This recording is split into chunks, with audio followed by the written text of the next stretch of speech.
નમસ્તે શિક્ષક મિત્રો, આજે આપણે વિડીયોની અંદર જાણીશું કે આપણે આપણા ધોરણ અને વિષયના કોઈપણ પ્રકરણમાંથી વિદ્યાર્થીઓને હોમવર્ક આપવું હોય તો આપણે ચેપ્ટર એની મદદથી હોમવર્ક કેવી રીતે તૈયાર કરી શકીએ છીએ એની આપણે માહિતી જોઈશું. તો સૌપ્રથમ તમારે અહીંયા જમણી સાઈડ નીચે ચેપ્ટર એઆઈ છે એની પર આપણે ક્લિક કરવાનું છે. હવે અહીં તમે તમારા ધોરણના તમામ વિષયો જોઈ શકો છો. જમણી સાઈડ ઉપર ધોરણ 8 લખ્યું છે, ત્યાંથી તમે પોતાનું અલગ ધોરણ પણ તમે સિલેક્ટ કરી શકો છો. હવે અહીં હું અહીંયા સોશિયલ સાયન્સમાં માનો જઉં છું, તો આપણે સામાજિક વિજ્ઞાન વિષયની અંદર ગયા છે અને તમે કોઈ પણ પ્રકરણની અંદર જઈ શકો છો. અહીંયા માનો હું ત્રીજા પ્રકરણની અંદર જઉં છું. હવે આપણે એઆઈને અહીંયા ડાયરેક્ટલી પ્રશ્ન પૂછી અને હોમવર્ક તૈયાર કરાવડાવી શકીએ છીએ. હું તમને સાદી રીત બતાવીશ આપણે હોમવર્ક તૈયાર કરવાની. જો તમારી કોઈ અન્ય જરૂરિયાતો હોય, અલગ પ્રકારની તમારે કોઈ હોમવર્ક તૈયાર કરવું હોય તો પણ તમે એને સૂચનાઓ આપી અને તૈયાર કરી શકો છો.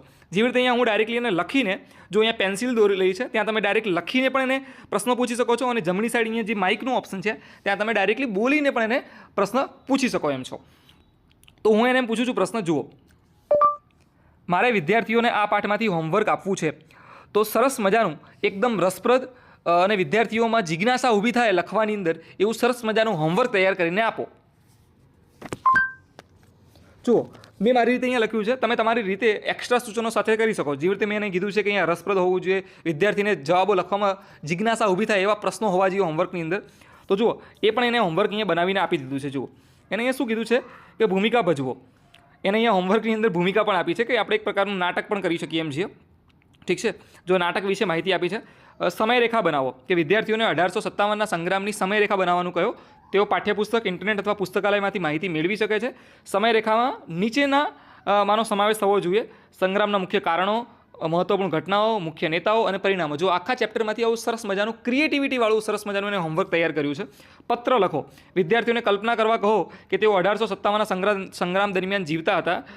તેમને એક વખત એક પત્ર લખવા કહો જેમાં તેમના અનુભવો અને લાગણીઓનું વર્ણન કરે. તેઓ કોઈ સૈનિક, નાગરિક અથવા નેતા હોવાનો ડોળ કરી શકે એમ છે. પત્રમાં તે સમયની સામાજિક, આર્થિક અને રાજકીય પરિસ્થિતિનું પ્રતિબિંબ હોવું જોઈએ. જુઓ, આવું કેટલું ક્રિયાત્મક છે, એકદમ મૌલિકતાથી વિદ્યાર્થીને લખવાનું થશે. આનાથી સીધી આપણને ખબર પડશે કે વિદ્યાર્થીને ખરેખર સાચા અર્થમાં કેટલું પ્રકરણ એને આવડ્યું છે. રાઈટ, તો તમે આવું પણ કરાવડાવી શકો છો. પ્રશ્નોત્તરીની ગેમ રમો અને ચિત્રો બનાવવા વિશે પણ તમે કહી શકો છો. તો આવા અલગ અલગ પ્રકારનું તમે એની પાસે હોમવર્ક તૈયાર કરાવી શકો છો. હું એને એમ કહીશ કે જો આપણે એક સિમ્પલ હોમવર્ક આપણે એને કહીએ, આ પાઠમાંથી વિદ્યાર્થીને ઘરેથી ગૃહ કાર્ય કરી શકે એવા પ્રકારનું ગૃહ કાર્ય તૈયાર કરી આપો અને જેમાં પરીક્ષાલક્ષી પ્રશ્નો પણ હોવા જોઈએ.